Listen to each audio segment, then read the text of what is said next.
आमच्या सरकारकडून जी अपेक्षा आहे की जे आंबा बागायतदार आहेत किंवा आंबाचे शेतकरी आहेत हे गेली अनेक वर्ष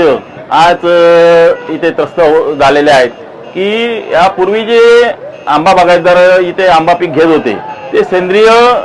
खतावर की सेंद्रिय ह्याच्यावरती आंबा पीक यापूर्वी येत होतं। त्यानंतर आता रासायनिक खताची निर्मिती झाल्यानंतर किंवा ज्या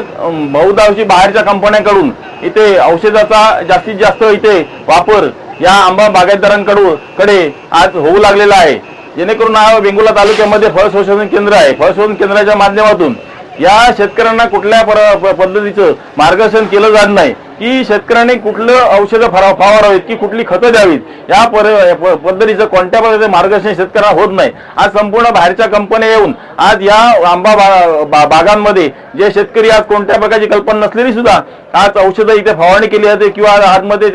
जैविक आज त्यांना डोस त्या कलमाला दिला जातोय, याचाही कुठेतरी या ह्याच्यामध्ये परिणाम असू शकतो। आणि याचा भाग म्हणून या दूषित हवामानामुळे आज शेतकरी पूर्णपणे आज त्रस्त होऊन आज पूर्णपणे 10 ते 15% आंब्याचं सुद्धा मला वाटतं पीक आज शेतकऱ्यांना मिळणार नसून आज पूर्णपणे शेतकरी हवालदिल झालेला आहे, शेतकरी कर्जबाजारी झालेला आहे। आणि यातच आज संपूर्ण या आंबा बागायतदार शेतकऱ्यांची अशी व्यथा आहे की संपूर्ण आज या भागात जर शेतकऱ्यांची जी परिस्थिती बघितली तर आज गवारेडे सुद्धा या भागामध्ये सिंधुदुर्ग जिल्ह्यामध्ये आज संपूर्ण गवारेडे बागायतीचं नुकसान करत आहेत, काजूचं नुकसान करत आहेत। आज त्याच्यामुळे रब्बी पिकं सुद्धा जी शेतकऱ्यांची छोटी छोटी कुठेतरी आज नांगली म्हणा, भात म्हणा किंवा चवळी किंवा अशा पद्धतीची जी मिरची या पद्धतीची पिकं शेतकरी जे घेत होता आंबा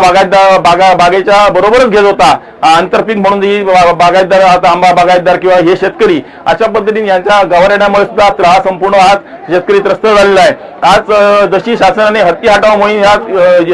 जिल्ह्यामध्ये घेतली त्याच पद्धतीने आमची मागणी आहे गवारेडे जी आहे ती हटाव मोहीम ही शासनाने घेतली पाहिजे। त्याच पद्धतीने शेकरू सारखा आज एक प्राणी आज संपूर्ण आज काजूचं पूर्णपणे नुकसान आज करत आहे। आज त्याचं माड बागायची जी आहे आज त्या माड बागायचं सुद्धा संपूर्ण हा शेकरू जो प्राणी आहे आज पूर्णपणे आज